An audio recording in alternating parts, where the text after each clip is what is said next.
गुरुर्ब्रह्मा गुरुर्विष्णू गुरुर्देव महेश्वरा सद्गुरु साक्षात परब्रह्म तस्मै श्री सद्गुरुवे नमः। जय जय रघुवीर समर्थ श्रीराम समर्थ। सद्गुरु चरणांना नतमस्तक होऊन आपण या सुंदर सकाळच्या मनमोहक वातावरणामध्ये या निरूपणास सुरुवात करूया। मायबाप सज्जनांचं स्वागत आहे। समर्थांनी सांगितलंच आहे ना, मनुष्यानं जीवनामध्ये आहे ना या 3 गोष्टी आहेत। या 3 गोष्टी सतत दुसऱ्याला दिल्या पाहिजेत। पण मनुष्य मात्र आपल्याजवळचं दुसऱ्याला काही देतो का बरं? पण जर या 3 गोष्टी नियमितपणाने जर तुम्ही दुसऱ्याला दिल्या ना, तर या 3 गोष्टींमुळं आपल्या जीवनामध्ये चमत्कार घडत असतो। आपलं जीवन समाधानी होत असतं, आपल्या जीवनामध्ये सुख निर्माण होत असतं। पण या 3 गोष्टी कधीच मनुष्य दुसऱ्याला देत नाही। पण जर दिल्या ना, तर मनुष्याचं जीवन बदलून जाईल। या 3 गोष्टी कोणत्या आहेत बरं? पहिली गोष्ट म्हणजे दान। दान आहे ना, ते प्रत्येकानं दुसऱ्याला द्यायला हवं।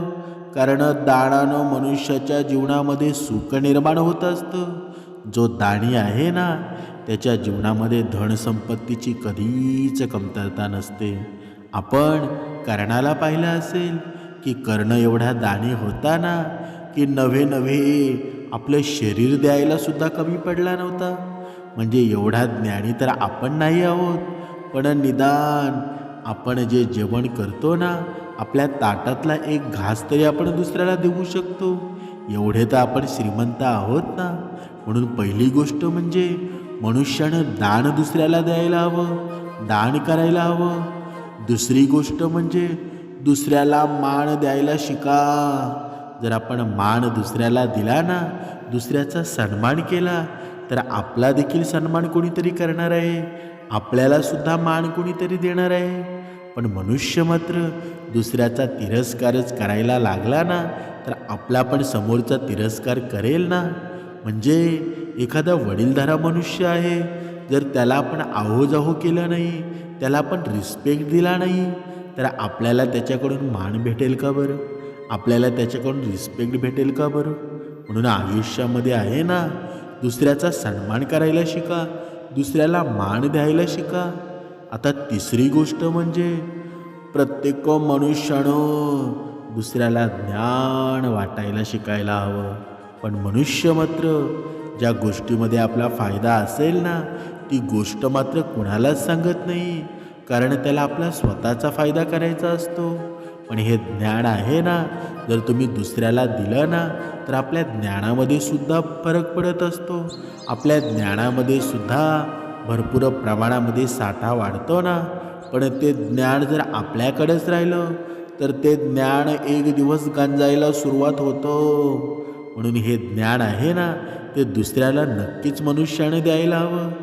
समर्थांनी सांगितलंच आहे ना, आपली संगत आहे ना, ही केवळ आपलंच नाही, तर संपूर्ण कुटुंबाचं देखील भविष्य अस्तित्व ठरवते ना।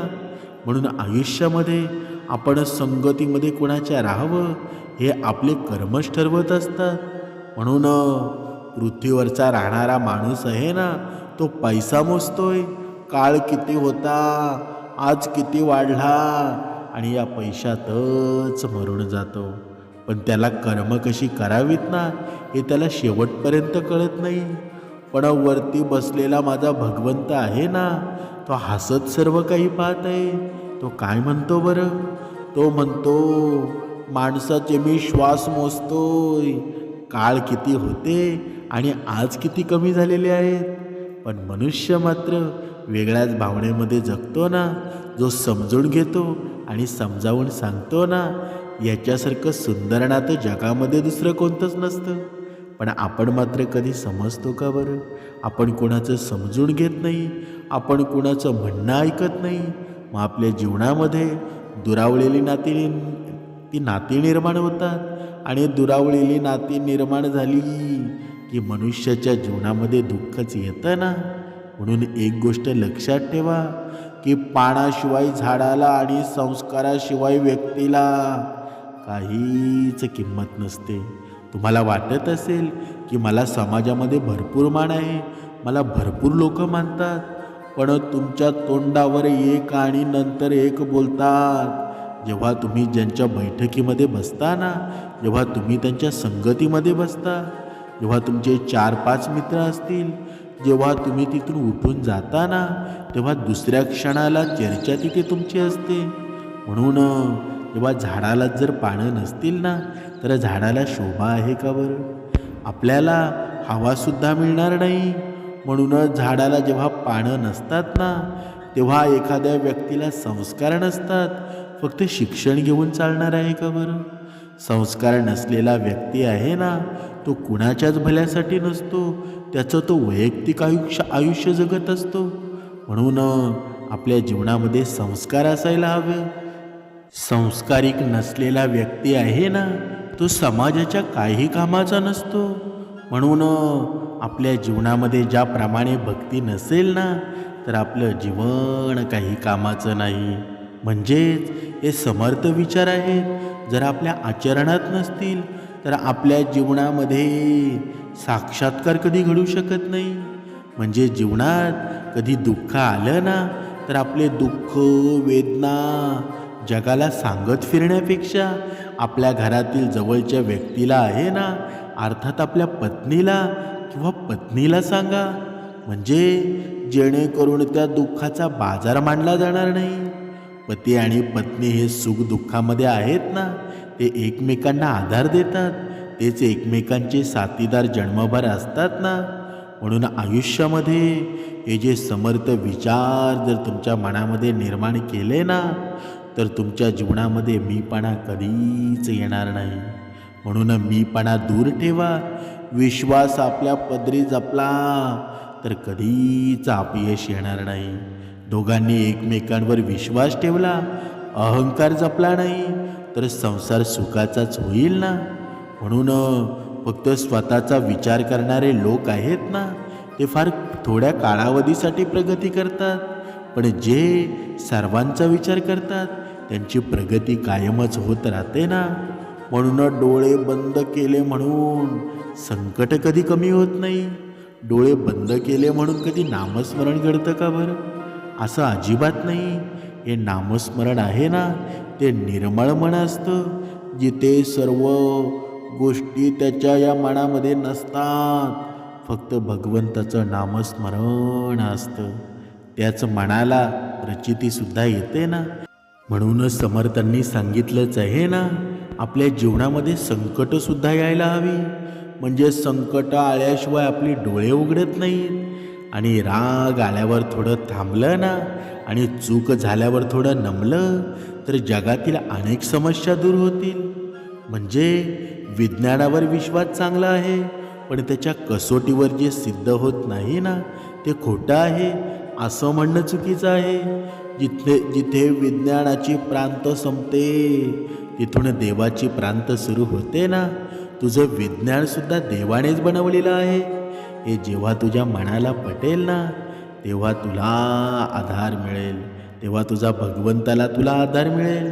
म्हणून भगवंताच्या आधाराशिवाय तुझं जीवन मोकळं आहे, तुझं जीवन अपूर्ण आहे. जेव्हा तुला हे कळेल ना, तेव्हा अनेक प्रश्नांची तुला उत्तरं मिळतील.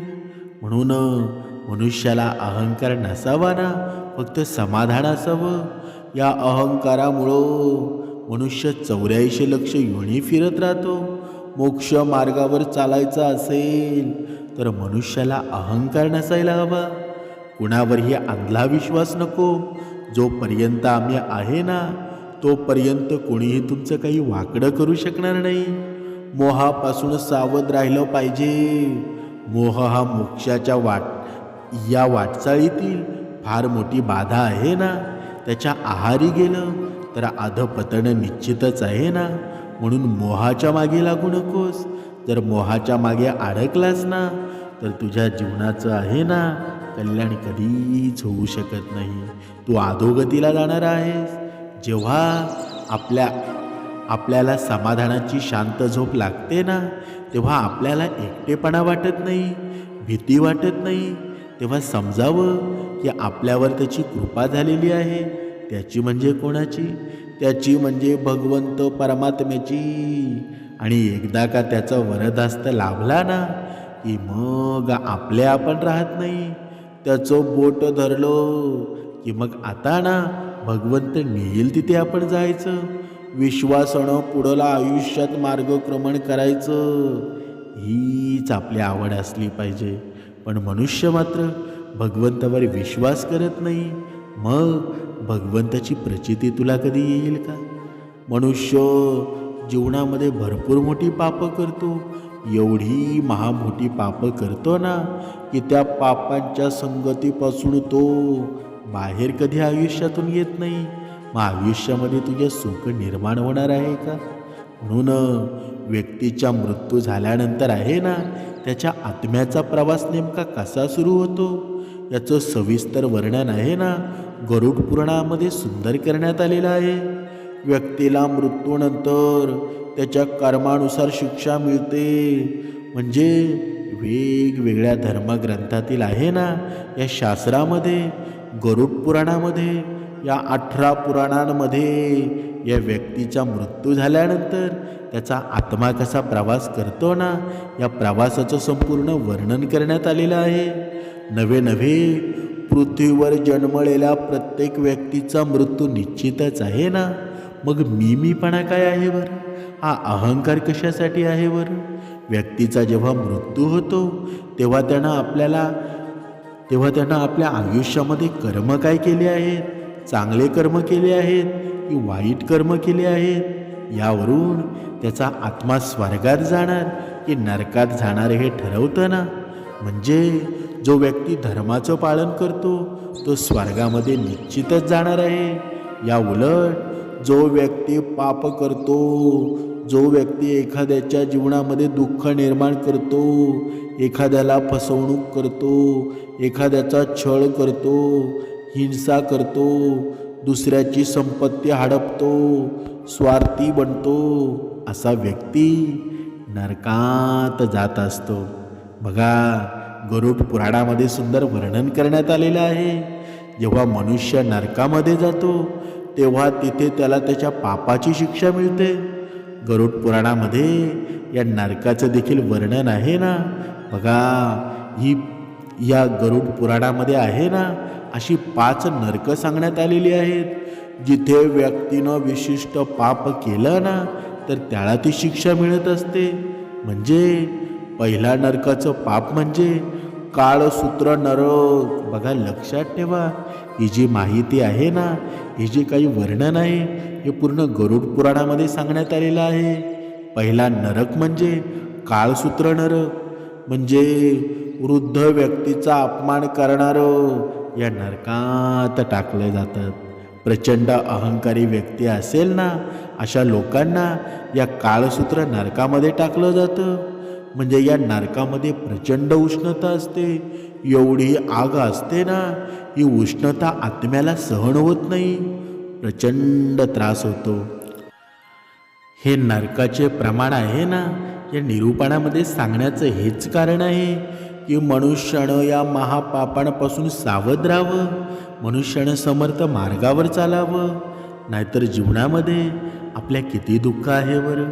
मनुष्याच्या साडेसतीचं कारण आहेत ना ही पापच आहेत ना. हा लोभ आहे, हा अहंकार आहे. बघा आता आपण दुसरं नरक पाहूया. त्याचं नाव आहे कुंभीपाक नरक. म्हणजे आपल्या स्वार्थासाठी जनावरांची हत्या करणं. हे गरुड पुराणामध्ये सर्वात मोठं पाप मानलं गेलेलं आहे. अशा व्यक्तीला आहे ना कुंभपाक नरकामध्ये टाकलं जातं. या नरकामध्ये व्यक्तीच्या आत्म्याला उकळत्या तेळामध्ये टाकलं जातं. बघा असं गरुड पुराणामध्ये वर्णन केलेलं आहे. म्हणजे जर आपण कोणती पापं करावी ना हे जेव्हा मनुष्याला कळेल ना की कोणती पापं करू नये तेव्हा मनुष्याला सर्व प्रश्नांची उत्तरं मिळतील. म्हणजे मनुष्य जीवनामध्ये किती पापं करत असतो बरं. पण ही जी पापं सांगण्यात आलेली आहेत ना ही पापं म्हणजे सर्वश्रेष्ठ पापं आहेत. सर्वश्रेष्ठ म्हणजे महापापं आहेत. आता तिसरं नरक पाहूया, रौरव नरक.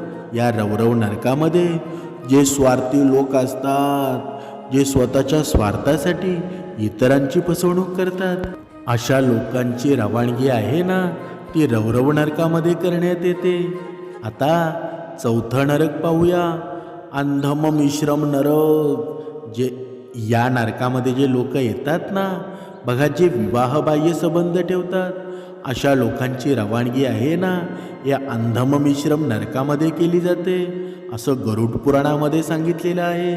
म्हणजे आपल्या जीवनामध्ये आपण केलेली कामं आहेत, आपल्या जीवनामध्ये आपण केलेली पापं आहेत, या पापांचं आहे ना एवढी मोठी शिक्षा मिळाली जाते ना, की आपण या गोष्टी स्वप्नातसुद्धा सोचू शकत नाहीत.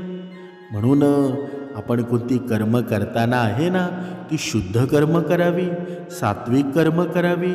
या पापांमध्ये बुडून जाऊ नका, या अंधश्रद्धेमध्ये बुडून जाऊ नका.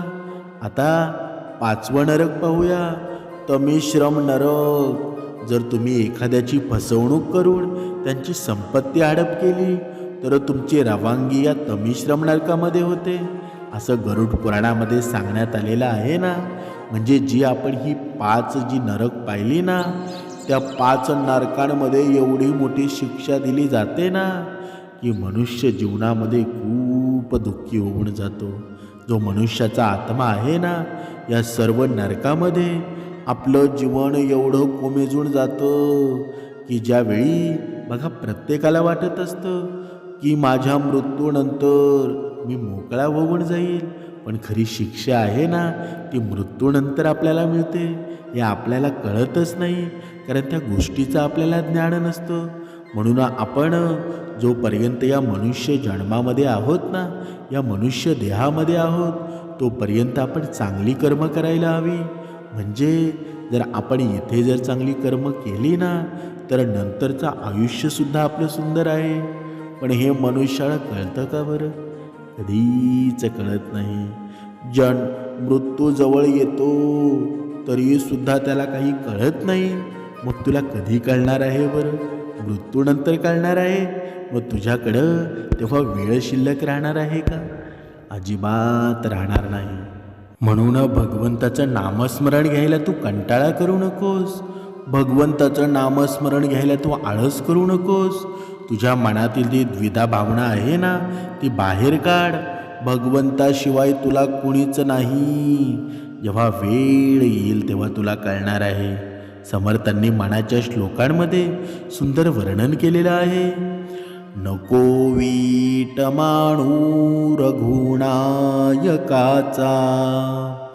अति आदरे बोलिजे राम वाचा. नवेचे मुखी सापडे रे फुकाचा, करी घोष त्या जानकी वल्लभाचा. म्हणजे हे चंचल म्हणा, या चंचल मनाला समर्थ सांगत आहेत ना, या रघुनायकाचं नामस्मरण आहे ना, ते करायला अजिबात तू कंटाळा करू नकोस. अतिशय आदरपूर्वक वाणीनं रामनाम घे. कारण जे रामनाम आहे ना, ते भगवान शंकरानं सुद्धा घेतलं. त्यांना सुद्धा त्या रामनामाची ख्याती कळाली, तर आपण कोण आहोत बरं? त्यानं तुझं काही खर्च होणार आहे का? अजिबात नाही ना. उलट तुझ्या जीवनामध्ये समाधान निर्माण होणार आहे, उलट तुझ्या जीवनामध्ये सुख निर्माण आहे. म्हणजे आणि या मुखानं केलेल्या नामस्मरणानं भगवंत तुला फुकटच सापडेल ना. भगवंताची जी अनुभूती आहे तुला फुकटच लाभणार आहे. म्हणून या जानकी वल्लभाचा, या सीतापती श्रीरामचंद्रांचा जयघोष तू करायला हवा. पण मनुष्य हे करतो का बरं? कधीतरी या गोष्टीचा विचार आहे ना, प्रत्येकानं करा. आपण नेहमी म्हणत असतो की माझ्याकडे ढिगभर पैसा आला म्हणजे मी समाधानी होईल. पण ढिगभर पैसा आला म्हणजे माणूस रॉयल होत असतो का बरं? अजिबात नाही. रॉयल होण्यासाठी माणूस रिअल असावा लागतो, नॅचरल असावा लागतो. उलट दुसरीकडून केलेलं सौंदर्य काळ्या चेहऱ्यावर लावलेली पांढरी शुभ्र पावडर ही किती दिवस टिकणार आहे बरं? जे सत्य आहे ना ते एक दिवस जगासमोर येणार आहे. तुम्ही किती जरी खोटं केलं ना तरीही जग त्याला कितीही चांगलं म्हणालं तरी भगवंत त्याला चांगलं म्हणणार आहे का? तात्पुरतं सुख शोधू नका, त्या सुखामध्ये बुडून जाऊ नका. जे सुख शोधायचं आहे ना ते आयुष्यभर पुरणारे शोधा. हे शुद्ध सुख आहे ना ते तुम्हाला आयुष्यभर पुरणार आहे. ते सुख म्हणजे नामस्मरणाचं सुख. या सुखामध्ये तुमच्या जीवनातली स्वप्न पूर्णसुद्धा होणार आहे. तुमच्या जीवनामध्ये जर भगवंताचं नामस्मरण सुरू झालं तर तुमच्या जीवनामध्ये सुखसुद्धा येईल, समाधानसुद्धा येईल. म्हणजे तुमच्या मनाप्रमाणे सर्व होईल ना. म्हणून रोज 2 वेळची उपासना करा, श्रवण करा, नियमांमध्ये राहा. तुमच्या जीवनाचं कल्याणच होणार आहे. जय जय रघुवीर समर्थ.